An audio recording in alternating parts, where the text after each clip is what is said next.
অভ্যুত্থান হয়েছিল নতুন আশা এবং নতুন প্রত্যাশা নিয়ে, নতুন বাংলাদেশ দেখার জন্য।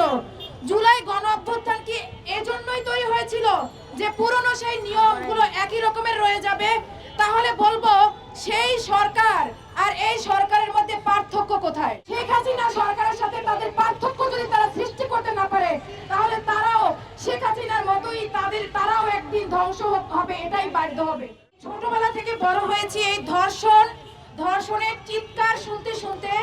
একটা সময় ছিল গ্রামগঞ্জে ধর্ষণ হতো, কিন্তু সোশ্যাল মিডিয়া ছিল না বলে হয়তো এতটা মানুষ জানতো না। আমরা যখন স্কুলে পড়তাম, কলেজে পড়তাম, তখন শুনতাম যে অমুক বাড়িতে মেয়ে ধর্ষণ হয়েছে, তারপর সে আত্মহত্যা করেছে বা তার বাবা আত্মহত্যা করেছে মেয়ের জন্য।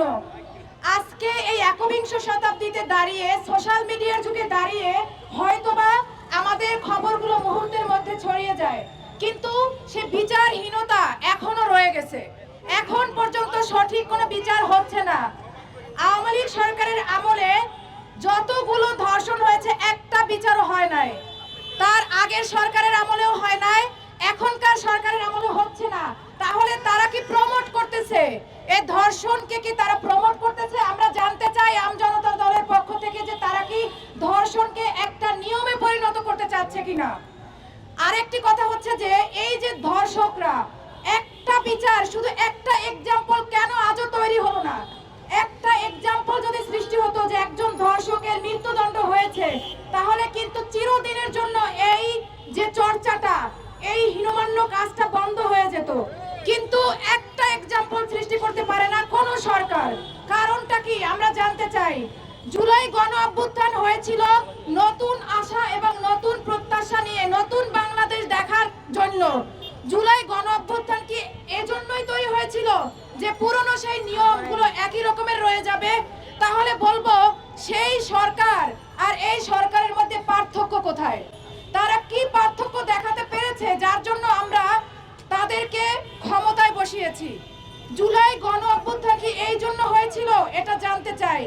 আজকে লামিয়া গণহত্যা কালকে থেকে ভাইরাল সোশ্যাল মিডিয়াতে, যে কিনা শহীদ জসিম ভাইয়ের মেয়ে। এই ক্ষেত্রে তারা কিভাবে চুপ থাকতে পারে? এই ক্ষেত্রে তারা কিভাবে চুপ থাকতে পারে? এখন পর্যন্ত কি আপনারা দেখেছেন তারা গুরুত্বপূর্ণ কোনো আলোচিত কোনো ভূমিকা পালন করেছে? আসিয়া যে হলো, ধর্ষণ হলো, মারা গেল, কি হয়েছে? কিছুদিন সোশ্যাল মিডিয়ায় আলোচনা হয়, সবাই এটা নিয়ে ভিডিও বানায়, লাইভ করে, পোস্ট করে, এবং এটা নিয়ে কিছু কর্মসূচি হয়, কিছু স্লোগান হয়, তারপর আবার নতুন একটা ইস্যু এসে সেই ঘটনাটা ধামাচাপা দিয়ে দেওয়া হয়। তারপর আবার কয়েকদিন যেতে না যেতে আবার নতুন করে আরেকটা ধর্ষণের ইতিহাস সৃষ্টি হয়। তো এই জন্যই কি আমরা এই বাংলাদেশ, নতুন বাংলাদেশ এনেছি? আমরা কি এই জন্য এই সরকারকে, ইউনূস সরকারকে বসিয়েছি? বা আমরা কি এই জন্য কি উপদেষ্টাদের বসিয়েছিলাম? আমরা যারা আমজনতা দলে আছি, আমরা চাচ্ছি অতি সত্বর ধর্ষকের মৃত্যুদণ্ড প্রতিষ্ঠিত করতে হবে। একটা এক্সাম্পল সৃষ্টি করে দেখিয়ে দিতে হবে এই সরকারকে যে তাদেরকে ক্ষমতায় বসিয়ে আমরা ভুল করিনি। তারা এবং শেখ হাসিনা সরকারের মধ্যে অনেক পার্থক্য আছে। শেখ হাসিনা সরকারের সাথে তাদের পার্থক্য যদি তারা সৃষ্টি করতে না পারে, তাহলে তারাও শেখ হাসিনার মতোই তারাও একদিন ধ্বংস হবে, এটাই বাধ্য হবে, ধ্বংস হতে বাধ্য হবে।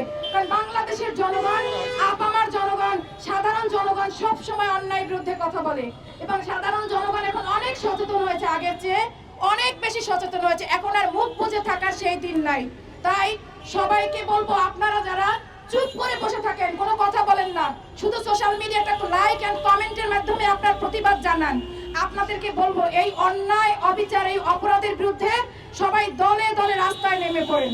সবাই দলে দলে যেদিন রাস্তায় নেমে পড়বেন, সেদিন অবশ্যই সঠিক বিচার হবে।